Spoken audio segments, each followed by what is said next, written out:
Sean todos bienvenidos a una nueva entrega de su espacio La Voz del Tribunal Constitucional. Hoy con un programa especial desde el Hotel Crown Plaza, donde se celebró la 14ª reunión del Buró de la Conferencia Mundial de Justicia Constitucional y el primer entrenamiento de la base de datos Códices y el Foro de Venecia, donde asistieron representantes de salas, cortes y tribunales constitucionales de Asia, África, Europa y las Américas. Un evento que reúne a las principales autoridades de la justicia constitucional en el mundo, y con la celebración de esta reunión de la Conferencia Mundial en la República Dominicana es la primera vez que se celebra en las Américas. Nosotros de inmediato damos inicio a este espacio La Voz del Tribunal Constitucional con nuestro resumen de noticias, donde verán todos los detalles de esta reunión del Buró y otras informaciones relacionadas a nuestra alta corte. Adelante. Como siempre, es un placer acompañarles en esta edición informativa de su espacio La Voz del Tribunal Constitucional. Como ya comentaban al inicio de este espacio, es la primera vez que se reúne el Buró de la Conferencia Mundial de Justicia Constitucional en las Américas. ¿Y qué mejor escenario que la República Dominicana para desarrollar este cónclave? Vamos a ver en detalles estas y otras informaciones. El cónclave, organizado por la Comisión de Venecia y el Consejo de Europa junto al Tribunal Constitucional Dominicano en calidad de anfitrión, reunió a presidentes y jueces de tribunales, salas y cortes constitucionales de varios países para discutir la preparación del V Congreso Mundial de Justicia Constitucional a celebrarse en Argelia en 2020 y el desarrollo del informe financiero y actividades de los grupos regionales y lingüísticos. En esta reunión se realizó el primer entrenamiento a nivel mundial sobre datos Códices y Foro de Venecia, dirigido a los funcionarios de enlace que contribuyen a la conferencia con importantes jurisprudencias de sus tribunales, quienes serán capacitados en cómo atribuir activamente a estas herramientas.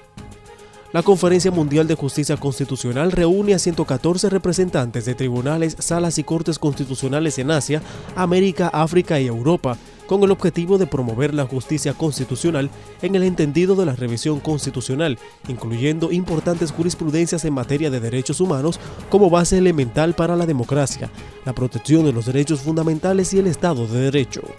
Entre los asistentes al evento estuvo el presidente del Tribunal Constitucional de España, Juan José González Rivas, del Tribunal Constitucional de Suiza, Ulrich Meyer, de la Corte Constitucional de Sudáfrica, Mogoeng, así como también el presidente de la Comisión de Venecia, Gianni Bucicchio, y el secretario general de la Conferencia Mundial de Justicia Constitucional, Snuts Dur, entre otras personalidades. Todavía hay más noticias. El Tribunal Constitucional de la República Dominicana dejó en estado de fallo 10 expedientes de acción directa de inconstitucionalidad en una audiencia celebrada en la Sala Augusta de la Suprema Corte de Justicia. El Tribunal Constitucional declaró de urgencia 5 expedientes de acción directa de inconstitucionalidad contra la Ley número 33-18 de partidos, agrupaciones y movimientos políticos. A la vez, dejó en estado de fallo los otros 5 casos conocidos durante la primera audiencia pública de este año, efectuada en la Sala Augusta de la Suprema Corte de Justicia. El presidente del TC, magistrado Milton Ray Guevara, quien encabezó la audiencia, explicó que según lo establecido en los artículos 41 y 43 de la Ley Orgánica 137-11 y el artículo 6 de su reglamento jurisdiccional, se declaró de urgencia el expediente TC-01-2018-0049 y todos los relativos a la señalada ley de partidos por la relevancia que tienen para el sistema democrático. Las agrupaciones políticas accionantes del indicado caso son Partido Alianza País, Partido Humanista Dominicano, Partido Dominicanos por el Cambio, Frente Amplio, Fuerza Nacional Progresista, Alianza por la Democracia, Partido Revolucionario Socialdemócrata, Opción Democrática y la doctora Soraya Aquino atacaron los artículos 8, 25, 43, del 44 al 47, 49, 57 y 58, teniendo como intervinientes voluntarios a Leti Melgen y Bartolomé Pujals. Los restantes expedientes declarados en estado de fallo sobre el mismo tema son TC-01-2018-0044, en el que Alfredo Ramírez Peguero accionó contra los artículos 45, párrafo 1, 2 y 3 y 46, párrafos 1 y 2 de la ley en cuestión y que fue promulgada en agosto de 2018. El TC-01-2018-0045, en el que Josefina Guerrero, Andrés Nicolás Contreras y Rudy Bonaparte, entre otros involucrados, atacaron los artículos 7, 8, 14, 18, 44.6, 45, párrafo 3, 53 y 54. Igualmente, en el caso TC-01-2018-0048, Pablo Berroa y Agustín Guerrero Santana atacaron los párrafos 1 y 3 del artículo 45, y el TC-01-2018-0049, que tuvo como accionantes a Miguel Antonio Peguero Pulinario, Daniel Regalado Rojas y Marcial Martínez Pulinario. En otro orden, la Alta Corte declaró en estado de fallo el expediente TC-01-2018-0046, en el que accionó el Sindicato de Camioneros de Volteos y Volquetas de San Juan de la Maguana contra la circular número 01-2018, emitida por Eliezer Jiménez Fortuna, tesorero de la Junta del Distrito Municipal El Rosario. También quedó en estado de fallo el expediente TC-01-2018-0047, en el que Gerardo Castillo Cabrera atacó el artículo 81 de la ley número 176-07 del Distrito Nacional y los municipios del 17 de julio de 2007. La Alta Corte declaró en estado de fallo el caso TC-01-2018-0051, en el que Hipólito Sánchez Adames accionó contra los artículos del 1 al 15 de la resolución número 21-2018, que aprueba el reglamento sobre registro de actos notariales y equivalentes de junio del 2018, emitida por el Consejo del Poder Judicial. Durante la sesión también quedó en estado de fallo el expediente TC-01-2018-0052, en el que Wilson Bienvenido Arias Mateo accionó contra el artículo 42 de la ley número 10-15, que introduce modificaciones al artículo número 148 de la ley 76-02, que establece el Código Procesal Penal. Asimismo, el expediente TC-01-2018-0053 también quedó en estado de fallo. Se dio un plazo de 2 días al representante del Poder Ejecutivo para presentar sus conclusiones por escrito, respondiendo a su solicitud, y se hizo extensivo dicho plazo a los accionantes y al Ministerio Público para garantizar su derecho a la defensa. Los actos y normas atacados emanaron del Senado y la Cámara de Diputados de la República, del tesorero de la Junta del Distrito Municipal El Rosario, el Consejo del Poder Judicial y el Poder Ejecutivo. Amigos, y el Tribunal Constitucional celebró los 3 años de puesta en marcha de este espacio, La Voz del Tribunal Constitucional, y lo hizo realizando un cóctel. Con un cóctel entre jueces, colaboradores y personalidades de la comunidad jurídica, el Tribunal Constitucional celebró el 3er aniversario de su programa La Voz del Tribunal Constitucional, espacio televisivo dedicado al conocimiento de la Constitución y diversos temas de interés común relacionados al texto sustantivo.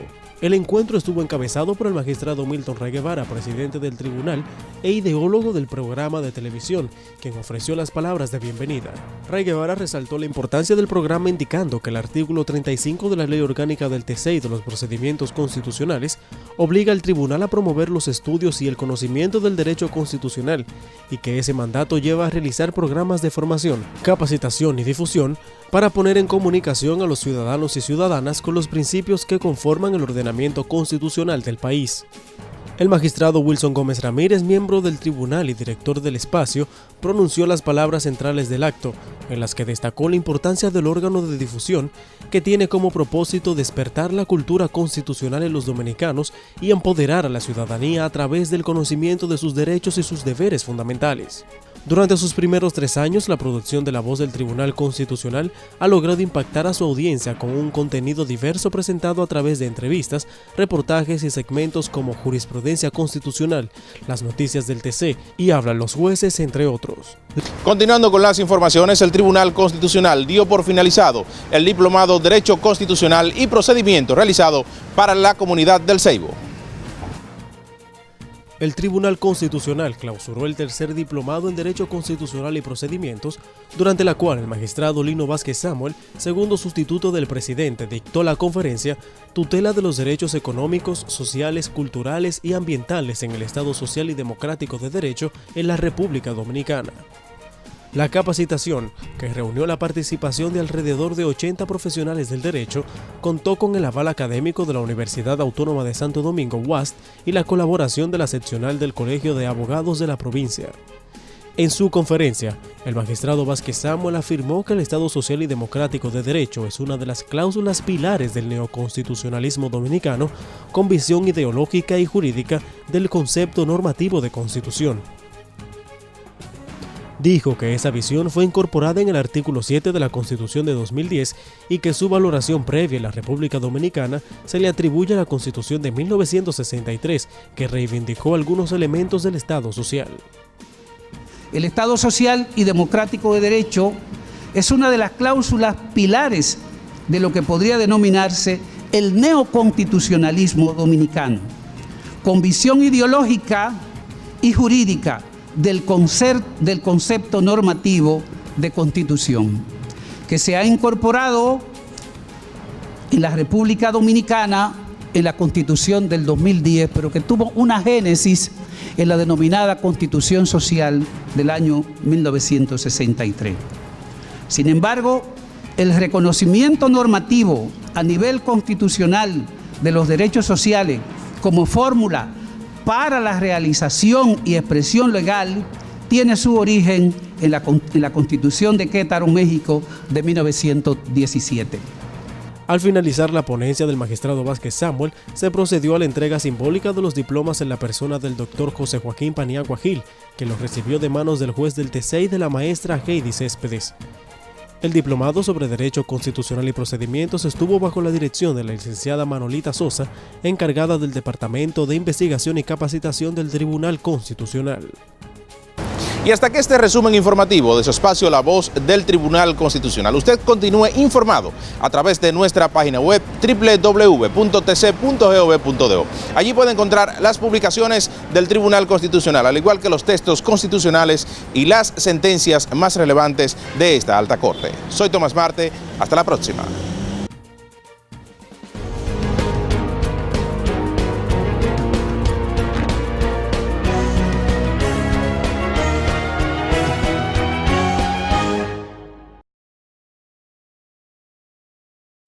Amigos, continuamos con más de su espacio La Voz del Tribunal Constitucional y a continuación en el segmento de la entrevista, el magistrado Milton Ray Guevara conversa con el periodista Miguel Guerrero en el programa Edición Nocturna, donde habló sobre los logros obtenidos por el Tribunal Constitucional durante estos 7 años. Veamos los detalles.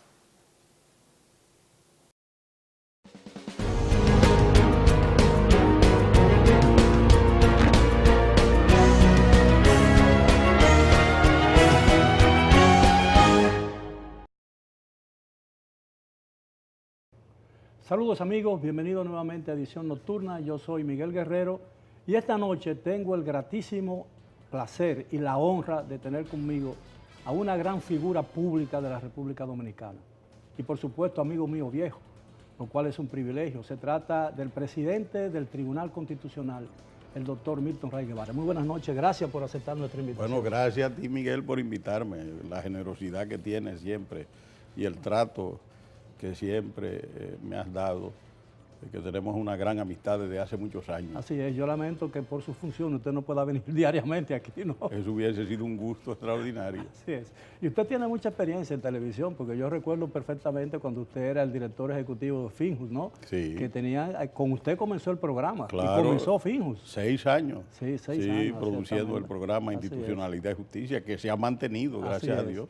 Mire, yo te quisiera hablar, iniciar el programa, para que usted nos diera detalles de un evento importantísimo de las Cortes Constitucionales que se van a reunir aquí, creo que esta misma semana, ¿no?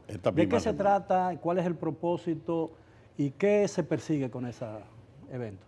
Excelente cuestión. Mira, el Tribunal Constitucional ha tenido una dimensión internacional importante, un gran reconocimiento internacional. Y en septiembre del año 2017, en la Conferencia Mundial de Tribunales Constitucionales celebrada en Vilnius, la capital de Lituania, el Tribunal Constitucional Dominicano fue escogido como representante del Grupo Américas en el Buró de la Conferencia Mundial. ¿Eso incluye Estados Unidos y Canadá? Claro, todos esos países, nosotros los representamos. Djibouti representa a África, Indonesia representa a Asia, Italia representa a Europa y la República Dominicana América. Que es un continente mayor, somos países. Claro, entonces, como consecuencia de eso, a nosotros nos fue conferida la sede de la 14ª reunión del Buró de la Conferencia Mundial, que se va a celebrar el viernes, aquí, el viernes 9, en horas de la tarde. El Buró es el órgano ejecutivo de la Conferencia Mundial, que abarca 114 tribunales constitucionales, entre cortes constitucionales, consejos constitucionales, tribunales constitucionales. Entonces, ahí el tema esencial de ese encuentro es la reunión de la próxima Conferencia Mundial que se va a celebrar en Argelia en el año 2020, en el mes de septiembre. Es decir, aquí que se va a preparar la agenda. Aquí se revisa la agenda, se ven los estados financieros, se estudia la problemática de tribunales constitucionales que tengan dificultades, que estén siendo presionados en el mundo por las decisiones que toman. En fin, es una reunión preparatoria. En ese sentido, viene el vicepresidente de la Corte Constitucional de Argelia, estará con nosotros. Habrá 2 vicepresidentes de la Corte de Egipto, estará el presidente de la Corte Constitucional de Suiza, el presidente de la Corte Constitucional de España, el presidente de la Corte Constitucional de África del Sur, porque ese continente africano está representado ahí por Djibouti. Nosotros tendremos la gran satisfacción de recibir aquí a la magistrada Lucía Antunes Melo, que era la presidenta de la Corte Suprema de Brasil cuando el juicio al presidente Lula. De manera que es una reunión de muy alto nivel, pero eso va a ser el viernes. Ahora, jueves, el día completo, y el viernes por la mañana, se va a realizar aquí, en la República Dominicana, tendremos ese privilegio, la primera sesión de entrenamiento de una base de datos que se llama Códices. Dentro del marco de esa conferencia. Dentro del marco de esa conferencia. Digamos que esa es una actividad esencial, porque ahí nosotros vamos a tener unos 54 representantes de esos continentes y la base de datos Códices tiene sentencia de 100 tribunales constitucionales. Hasta ahora tiene 10.000 sentencias. Tiene un resumen que se llama Précis en inglés y en francés, pero hay las sentencias originales están en 43 idiomas. Entonces, ¿en qué consiste la reunión? Los enlaces de esa base de datos son informáticos, secretarios de tribunales, jefes de gabinete, algún magistrado que le gusta la informática, y ellos se preparan para servir de comunicadores de esas decisiones que van a ser incorporadas a Códices, que es un instrumento fenomenal para desarrollar el derecho constitucional comparado, pero también para que los jueces constitucionales vean cómo, guardando las especificidades de cada país, se resuelven problemas similares o parecidos. Y yo creo que eso es un privilegio enorme para la República Dominicana. ¿Esas decisiones pueden servirle de jurisprudencia Pueden servir para enriquecer la jurisprudencia, por ejemplo, de la República Dominicana. De hecho, ya nosotros en esa plataforma tenemos 7 decisiones. Esas decisiones han tenido que ser traducidas al inglés para mandarlas. Ya nosotros tenemos 7. De las 10.000 tenemos 7. ¿Cuántas cortes van a estar representadas en ese evento? Bueno, como es un buró, como el buró van a haber, y tiene 28 países, va a haber 38 participantes, porque por ejemplo Indonesia trae 5 representantes. Va a estar prácticamente el buró completo. Ahora, en los códices, óyeme, es una cosa impresionante. Nosotros tenemos representantes de Angola, de Mozambique, de Togo, de la República Checa. Bueno, una cosa extraordinaria, porque es el instrumento esencial para el desarrollo de la jurisprudencia comparada. Porque toda esa jurisprudencia tiene por finalidad el desarrollo del derecho constitucional, la protección de los derechos humanos. Entonces, es bueno significar que esa conferencia mundial está inspirada en el Grupo de Venecia, que es una institución que forma parte del Consejo de Europa. Entonces, el Foro de Venecia tiene la secretaría del Grupo Códices. O sea, es un instrumento formidable para fortalecer el Estado de Derecho, el respeto de los derechos humanos y la institucionalidad. Estamos hablando de los países de la zona euro, ¿no? Pues fundamentalmente, es decir, es la estructura, porque Sí, es el sí, Consejo claro. de Europa. Pero obviamente, como te señalé, está en los grupos regionales, porque es un entrenamiento en Pero una base de datos. la ceremonia inaugural del evento, supongo yo que habrá invitados especiales de aquí, ¿no? No, El no presidente de la República no irá. No, porque es un evento muy cerrado. Entonces, lo que se hace es que el secretario general y este servidor, como presidente del Tribunal Sirven de Constitucional, vocero. hablamos ahí, es una cosa muy breve. Se va a permitir el acceso yo hablaré por supuesto en francés, se va a permitir el acceso de los periodistas para que tomen fílmica, pero después eso es un trabajo de técnicos. Entonces no hay esa ceremonia. Y la reunión del buró, que es al otro día, mucho menos, es una reunión Claro. de trabajo, es como tú sabes, una reunión del Consejo de Europa, es interna. Ahora, existe la posibilidad. Nosotros le habíamos expresado al presidente de la República que nos sentiríamos muy complacidos y el país se sentiría también muy honrado por el hecho de que él recibiese a los miembros del buró. Pero ya en Palacio, ¿no? En el Palacio Nacional, no para brindis, ni para discurso, ni para nada. Anoche, en la noche pasada, recibimos la confirmación de que el señor presidente recibiría a los miembros del buró solamente para darle un saludo. Yo creo que es un gran gesto, porque además ellos se van a sentir muy complacidos, esas cosas no se ven. Nosotros participamos, nosotros fuimos electos en el buró 2017-2020. Y entonces, cuando participamos el año pasado, en Venecia se hizo la reunión. Es una reunión muy formal, eso parece una cosa muy, tú sabes, muy seria, muy solemne. Muy solemne. Entonces, eso era un acto entre nosotros, tú sabes, con mucha solemnidad. Entonces, aquí se va a hacer, pero yo quise también que tenga. Claro. Y claro, le hemos organizado una visita, gracias a la generosidad del Ministerio de Turismo, una visita por la zona colonial a lo del buró el sábado en la mañana, en fin, un almuerzo, para que, digamos, se sientan de la hospitalidad, disfruten de la hospitalidad del pueblo dominicano. Sí, la tradicional hospitalidad del pueblo dominicano. Claro. Usted no lo va a dejar desmentir eso, ¿no? No, pero por supuesto. Doctor, en una oportunidad se anunció que el gobierno dominicano iba a construir un edificio exclusivamente para el Tribunal Constitucional, porque el edificio que ocupa, a pesar de que le dieron el resto del edificio, no parece un edificio diseñado especialmente para un Tribunal Constitucional. ¿Se sigue viva esa idea o se ha desechado? Mira, nosotros tenemos profundos inconvenientes con eso. ¿Por qué? Porque a nosotros se nos prometió efectivamente hacia el mes de octubre, Inespre se fue. No fue que nosotros sacamos a Inespre, fue que el gobierno decidió que iba a instalarnos definitivamente ahí. Anteriormente nos había otorgado un edificio que queda muy cerca de aquí, del CDN, entre una pasteurizadora y el Infotep, que hay una firma de automóviles. Bueno, pero después que eso se había hecho, eso no prosperó. Entonces, empezaron los trabajos de readecuación de la segunda y la tercera planta.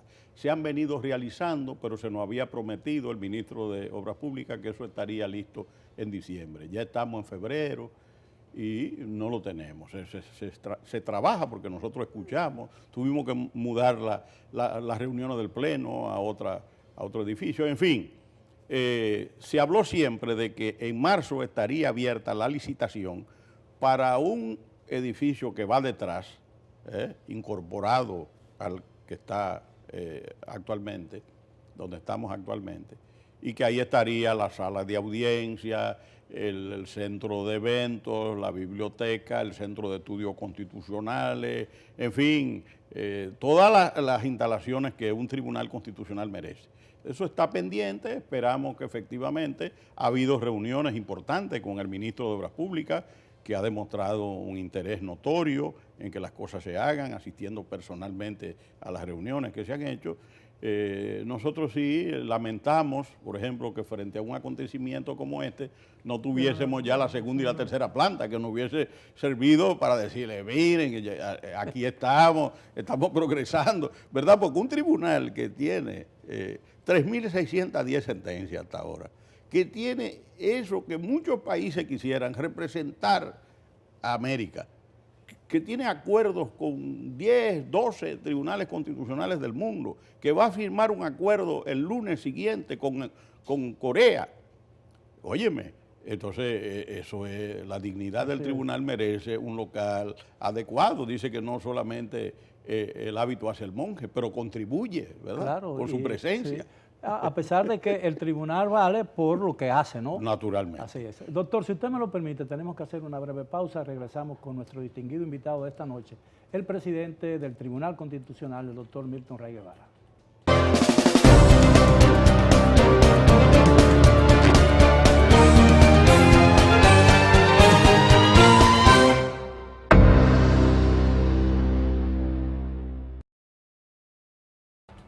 Estamos de regreso con el doctor Milton Ray Guevara, quien es el presidente del Tribunal Constitucional. Yo le preguntaba y quería saber, ¿qué falta, qué haría que el Tribunal Constitucional alcanzara en estos 7 años el máximo de su proyección? Si es posible. En los 7 años por venir. Por venir, exacto. Bueno, faltan muchas cosas. Nosotros tenemos que seguir, mira, la misión de garantizar la supremacía de la Constitución, defender el orden constitucional y proteger los derechos fundamentales, los derechos del ser humano. Yo creo que es la misión más elevada que a un ciudadano le puedan conferir. Y eso es una cosa que es como el horizonte. En la medida en que tú caminas en una vereda, en una avenida, en una calle, tú crees que te acercas al horizonte y el horizonte se aleja. Eso mismo pasa con la misión del Tribunal Constitucional. El universo es infinito, ¿no? Exactamente. Bueno, y el derecho es infinito. Y el respeto a la Constitución es una cosa infinita, porque la Constitución rige la vida del ciudadano desde antes de nacer hasta el momento en que muere.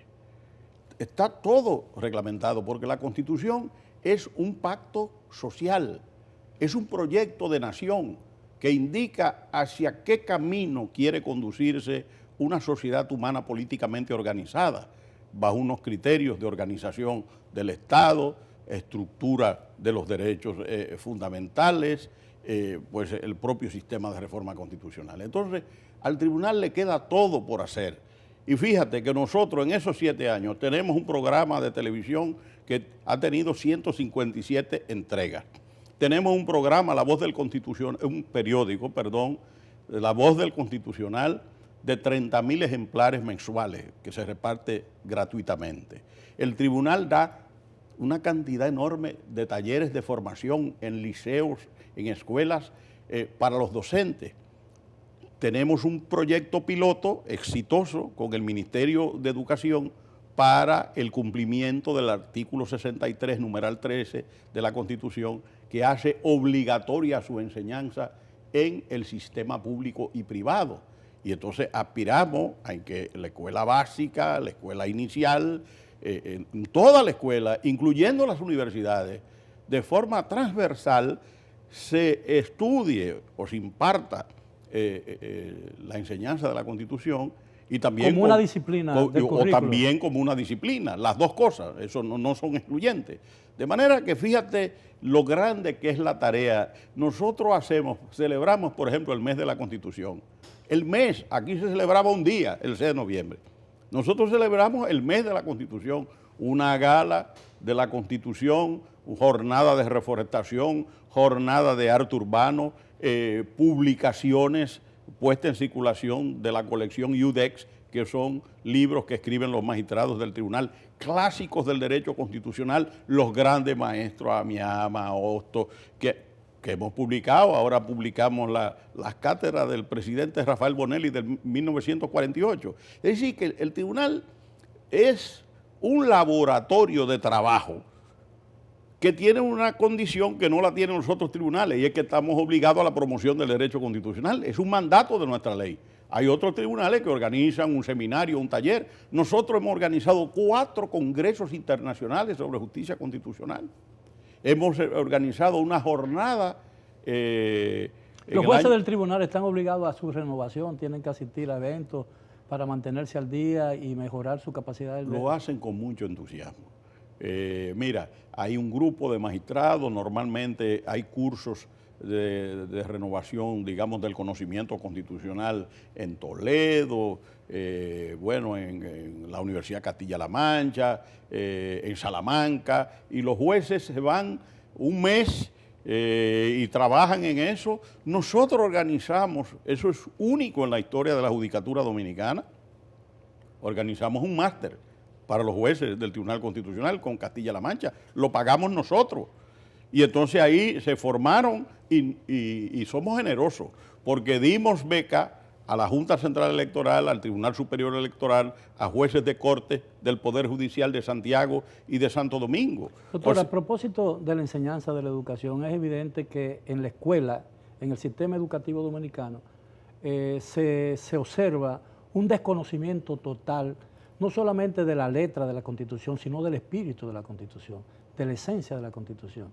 ¿Piensa usted que en ese sentido podría el Tribunal Constitucional ayudar, por ejemplo, al Ministerio para hacer de esa tarea una tarea fundamental en la enseñanza pública? Mira, enseñanza privada? Eso es parte de la vida mía. La enseñanza es parte de la vida mía, la enseñanza del derecho constitucional. Yo empecé a dar clases de derecho constitucional cuando muchos de nuestros televidentes no habían nacido, en el año de 1970, en el siglo pasado. Entonces, justamente yo te decía hace un momento que tenemos un acuerdo con el ministerio, pero que lo firmamos ese acuerdo antes, mucho antes de la llegada del ministro Navarro. Sin embargo, ha sido el ministro Navarro el que ha puesto empeño y énfasis en que eso se haga una realidad, y ya el proyecto piloto. ¿Y cómo piloto, se parte? ¿Cómo se lleva a cabo ese proyecto? Ahora estamos haciendo un proyecto piloto que es formando a los profesores y a los técnicos y a los directores de distrito en el conocimiento de la Constitución, pero después eso va a ir a toda la escuela. Eso es una cosa vital. Por eso el tribunal ha hablado de desarrollar una cultura constitucional. El país necesita una cultura constitucional. Y a partir de esa cultura constitucional hemos hablado de que debe surgir la generación constitucional, porque ni tú ni yo pudimos estudiar, salvo algunos cursitos de moral y cívica que se daban y mencionaban la palabra constitución. Pero la palabra constitución en los regímenes autoritarios es una palabra subversiva, sí, claro, porque la constitución es un mecanismo de limitación del poder de los gobernantes, y a los gobernantes no les gusta que lo limiten. Entonces, ¿qué es lo que pasa? Tú y yo estudiamos la constitución, porque tú estudiaste el liceo. Yo empecé el liceo cuando matan a Trujillo, cuando ajustician a Trujillo. Pero en los otros cursos de la primaria, sí, claro, nunca lo estudié. Entonces, nosotros aspiramos a que surja esa generación constitucional de jóvenes dominicanos, conocedores de sus derechos, pero también de sus deberes. Y esa Constitución, ese conocimiento de la Constitución, va a permitir lo que señala nuestro lema de este año: Constitución y felicidad. Los pueblos que respetan su Constitución, que aman y practican su Constitución, son pueblos felices. El desconocimiento de la Constitución es un motivo de infelicidad de los pueblos, de pobreza, de dislocamiento de las instituciones, de enfrentamiento, de violencia, y eso es terrible. No, y el conocimiento de la Constitución crea el hábito de respeto a la Constitución. Pero por supuesto. Doctor, ¿cree usted que evidentemente la creación del Tribunal Constitucional constituyó un avance en el sistema judicial dominicano, aunque muchas personas creían o entendían que el Tribunal Constitucional debería ser otra sala de la Suprema Corte de Justicia, pero eso es un tema cerrado. Ahora, yo le pregunto, ¿cree usted que el sistema judicial dominicano necesita de otra reforma? Fíjate una cosa, lo primero es que tú me haces, como siempre, excelente pregunta. Mira, la verdad, porque en estas cosas hay que hablar la verdad, no se puede mentir tanto. El proyecto de reforma constitucional que nosotros, por mandato del Poder Ejecutivo, preparamos, establecía una sala constitucional independiente en la Suprema Corte de Justicia. Lo que pasa es que la Suprema Corte de Justicia de entonces había hablado de choque de trenes, de lágrimas de sangre, de que le iban a quitar atribuciones, cuando en el mundo entero yo te estoy diciendo que esa Conferencia Mundial de Tribunales Constitucionales tiene 114, sin tomar en consideración los observadores. Entonces, ¿qué es lo que yo quiero decir? Óyeme, mandamos la sala, satanizaron la sala. En la primera lectura de la Constitución no aparece el Tribunal Constitucional, aparece en la segunda. Y el Tribunal Constitucional ha tenido, por supuesto, una gran actividad y una gran labor, y el pueblo dominicano lo acepta. Ahora, el Poder Judicial, el Tribunal Constitucional, no forma parte del Poder Judicial, ha tenido su desarrollo. Ha habido una primera ola de reformas, ha habido otras reformas también, porque el hecho del Consejo del Poder Judicial es una estructura que no existía en la reforma en la que yo participé. Entonces, ahí eso no existía, el Consejo del Poder Judicial.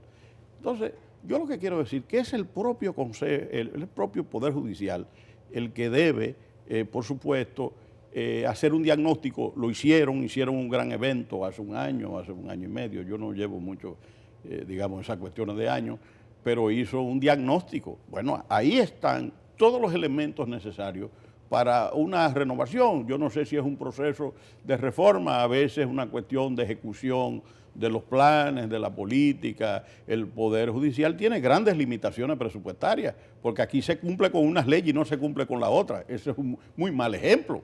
Es decir, si hay porcentaje, y no es la primera vez que yo lo digo, si hay porcentaje, deben ser cumplidos los porcentajes para todo el mundo, No, ¿verdad? Incluso, doctor, hay leyes que se cumplen parcialmente, Exacto. como el caso de la Ley de Seguridad Social. Pero si usted me lo permite, vamos a hacer una última pausa y desgraciadamente regresaremos ya con la parte final. Y digo desgraciadamente porque me gustaría estar toda la noche, lo que resta de la noche, conversando con el doctor Milton Rey Guevara. Tú eres muy generoso. Regresamos después Gracias. de la pausa.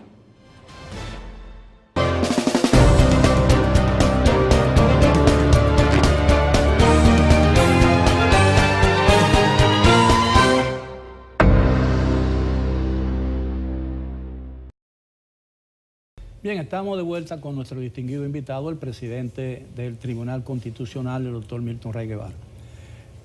En los diarios se publicó una información atribuida a usted, en el sentido de que el Tribunal Constitucional había decidido declarar de urgencia el conocimiento de 5 acciones directas de inconstitucionalidad contra la ley de partidos políticos y agrupaciones políticas. Esa declaratoria de urgencia obliga al Tribunal Constitucional a decidir muy pronto sobre esas acciones en un plazo determinado. ¿Cómo no? Muy buena observación, muy buena pregunta.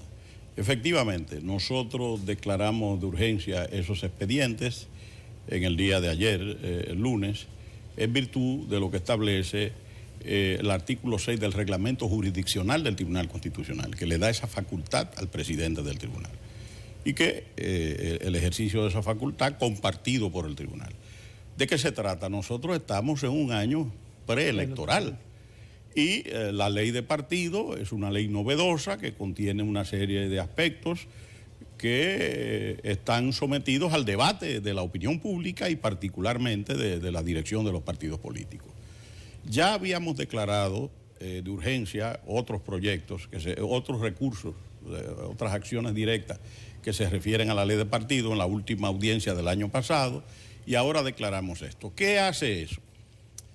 La ley orgánica del Tribunal Constitucional y de los procedimientos constitucionales, a partir de la celebración de la audiencia que realiza el tribunal, le da al tribunal un plazo de 4 meses para decidir esa acción.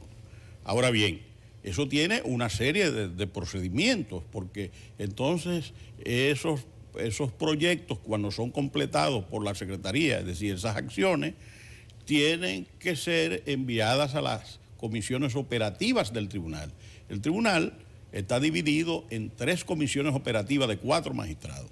Entonces, los expedientes son asignados a las comisiones por sorteo y a los magistrados por sorteo aleatorio. Entonces, eso es un proceso. Cuando se declara de urgencia, lo que se hace es acortar los plazos para que se pueda decidir en razón precisamente del interés superior que ha motivado la urgencia. Sí, eso significa que en menos de 4 meses se tomará una decisión. En principio, claro. En principio, por una razón. Digo en principio porque como la votación del tribunal es calificada porque es 9 de 13, y 9 es un poquito más de las 2/3 partes de 13. En consecuencia, hay muchos proyectos en el tribunal que tienen 8 votos, 7 votos y no se han aprobado porque se necesitan 9. Esa es la regla. En consecuencia, en principio, si no hay problema de votación, esos proyectos deben ser conocidos y tener la decisión rápidamente porque nosotros tenemos que contribuir al proceso democrático y como hay una serie de plazos que ha establecido la Junta Central Electoral y la propia ley, no podría el tribunal dejar de fallar si puede hacerlo en un plazo razonable, porque si no lo hace estaría, digamos, perturbando el proceso de los plazos que ha establecido la Junta Central Electoral y la ley de los partidos políticos. ¿Qué pasa si se expira el plazo y no se ha tomado una decisión sobre una acción determinada? No pasa nada, en el sentido de que si no hay los votos, no hay los votos. O sea, pero si hay los votos, la decisión debe ser tomada lo más rápidamente posible.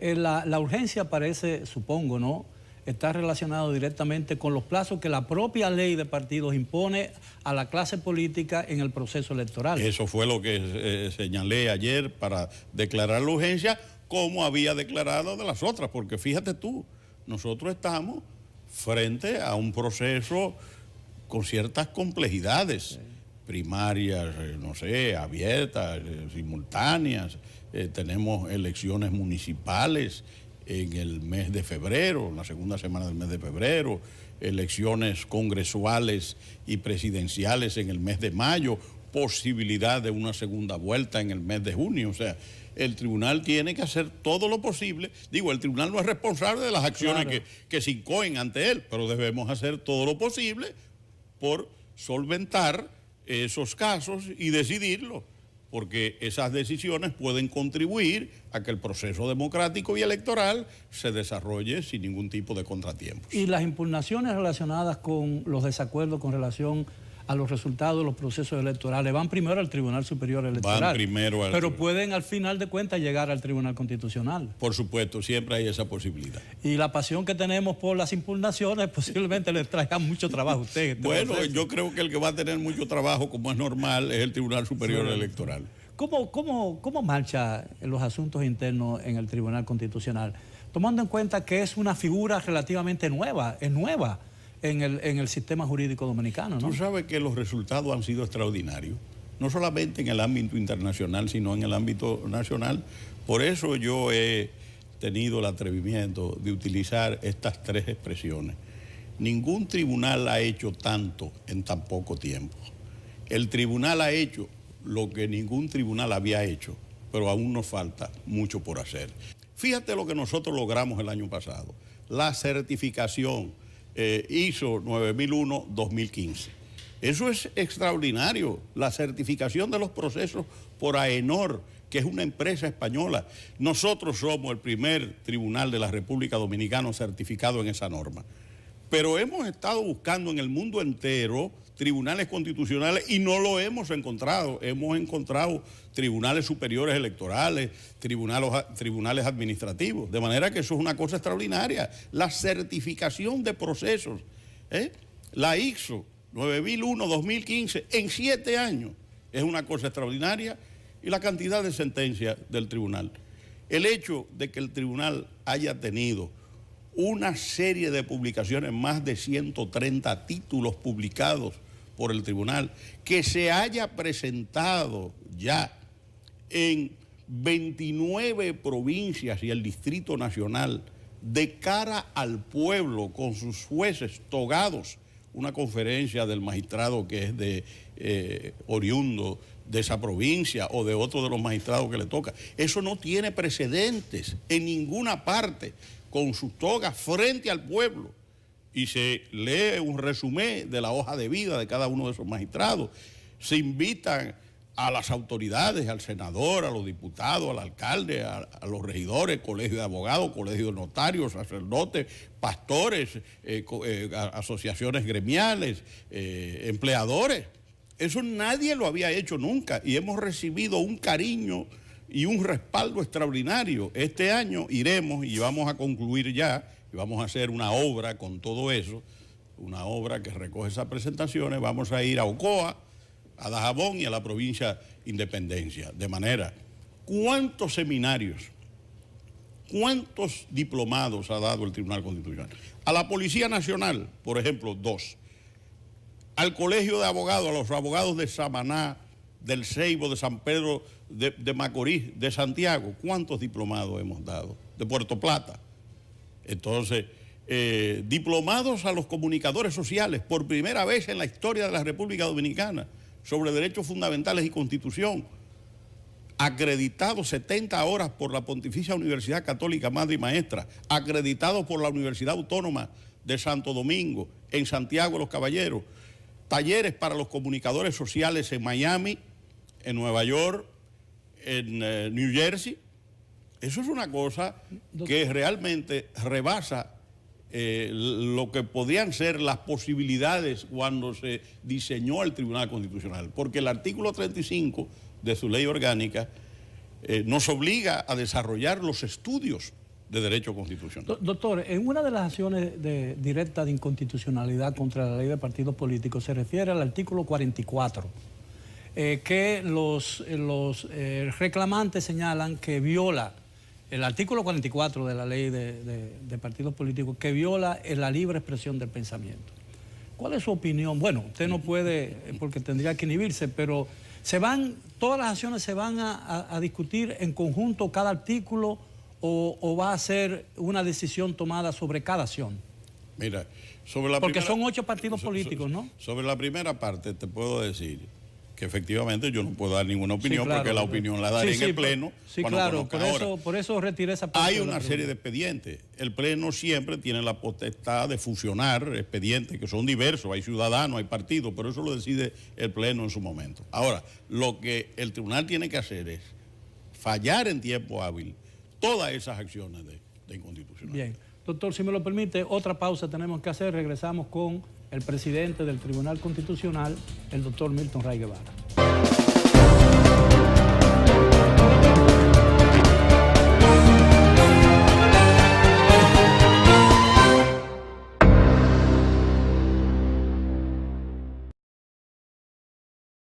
Bien, llegamos ya a la parte final con nuestro distinguido invitado, el presidente del Tribunal Constitucional. Yo le voy a hacer una última pregunta, una pregunta para comenzar el segmento final, que quizás no tenga que ver con sus atribuciones como presidente del Tribunal Constitucional, pero yo sé que usted, como buen patriota, ese tipo de cosas debe mortificarle. Yo he estado llamando la atención sobre el uso indiscriminado de 2 matices en el cuadrante azul de la bandera dominicana.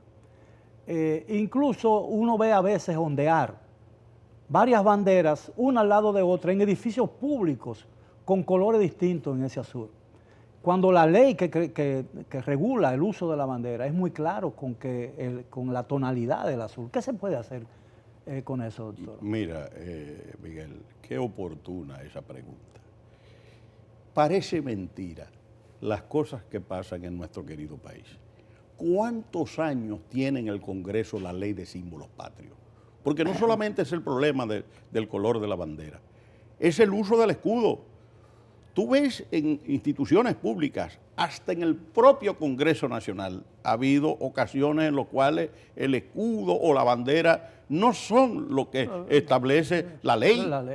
Entonces, tú te preguntas, ¿cómo es posible que la ley de símbolos patrios tenga 10, 12 años, yo no sé cuánto? El magistrado Wilson Gómez Ramírez, que es un experto en símbolos patrios y que es vicepresidente del Instituto Duartiano, me dice que eso tiene una cantidad, yo no sé si son 12, 13 o 14, pero esa es una ley conflictiva. ¿Eso afecta algún interés político, económico? No. ¿Y cómo es posible que nosotros no hayamos aprobado una ley de símbolos patrios para que todo el mundo sepa cómo se presenta el escudo, los laureles, cómo van? ¿Y cómo se iza incluso en la bandera? Claro. Entonces, pues yo te pregunto, ¿cómo es posible eso? Entonces tú tienes toda la razón. Tú ves una serie de banderas y hay una que tiene el escudo bien, otra que tiene el escudo mal, en fin, con los colores de una manera, del otro. Y desteñidas las banderas. Totalmente, es una cosa vergonzosa. Si hay algo que inspira el fervor patrio, es la bandera, como el himno. Son cosas que enaltecen a un pueblo, lo hace sentir bravío, seguro de sí mismo, identificado con su pasado, con su presente y viendo el porvenir con fe y con ilusión. Incluso cuando en las actividades olímpicas, cuando se gana una medalla, se iza la bandera y se toca el himno. Pero claro, y entonces yo invito nuevamente al Congreso Nacional a que aprueben. Me dijo el magistrado Wilson que han cambiado algunas cosas, porque lo aprueban en una Cámara, se cae en otra, han cambiado algunas cosas, pero ya la idea es que aprueben finalmente, aunque tengamos que adecuarlo después, pero no podemos estar sin una ley de símbolos patrios. Esa es la verdad. Y es increíble que incluso en las oficinas públicas ocurra ese hecho. Sí. Hay en algunos países que está prohibido, incluso que está muy especificado el tipo de tela que se usa para una bandera, que son telas resistentes a los elementos, es decir, al sol, a la lluvia, al viento. Aquí son telas cualquiera. Pero mira, Miguel, es que se han perdido tradiciones. Lamentablemente, yo tengo que referirme a algo. En mi época de juventud, la fortaleza de Samaná quedaba en una loma, la loma de la fortaleza. Pero se oía cuando el corneta tocaba paralizamiento y la riada de la bandera. Y entonces uno que iba a 1 kilómetro pasando por el parque, tenía que pararse. Uno se paraba, pero es más, como mi casa quedaba cerca del Parque de Samaná, en las retretas, en el concierto de la banda municipal de música, cuando tocaban el himno, uno en su casa se paraba. Miguel, dentro de la casa se paraba uno, el respeto. Entonces, realmente nosotros tenemos que hacer un gran esfuerzo y el tribunal está dejando alma, vida y corazón en eso de fortalecer los valores patrios, los símbolos patrios del pueblo dominicano, desarrollando esa cultura constitucional, hablando de sus grandes acontecimientos que son los que han permitido que nosotros existamos como un país libre, independiente y soberano. Ese esfuerzo, ese arrojo de nuestra gente, los sacrificios que miran lo que está pasando en ese momento y les importa poco perder la vida con tal de dejarle un legado importante al pueblo dominicano. Esa es la historia nuestra. El pueblo dominicano, localizado geográficamente en media isla, camina a través del tiempo, pasan las generaciones, vienen y van, pero hacia un destino cierto, que es la dominicanidad fuerte, la inspiración en esos valores, con una gran ventaja. Nosotros, la República Dominicana, en la República Dominicana, Dios es el soporte de la patria y de la libertad. Y como Dios es eterno, la República Dominicana es eterna. Lo será también. Pero totalmente.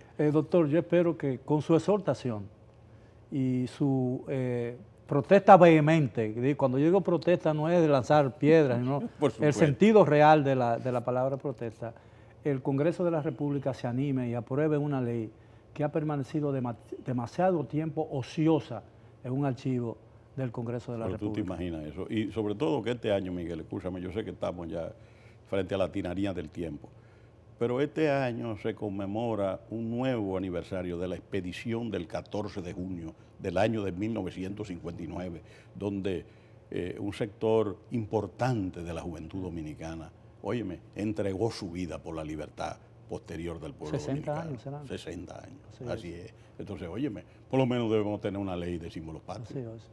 Llegaron llenos de patriotismo, ¿no? Enamorados de un puro ideal. Doctor, muchísimas gracias por la amabilidad de Gracias aceptar nuestra invitación. Por la invitación. Me siento tan muy generosa. contento y yo pienso que esta entrevista debe ser muy importante para todos aquellos que entiendan que la patria está por encima de cualquier cosa, que el respeto a los símbolos patrios es importantísimo y que tener un tribunal constitucional que funcione es una garantía de los derechos fundamentales de los ciudadanos dominicanos.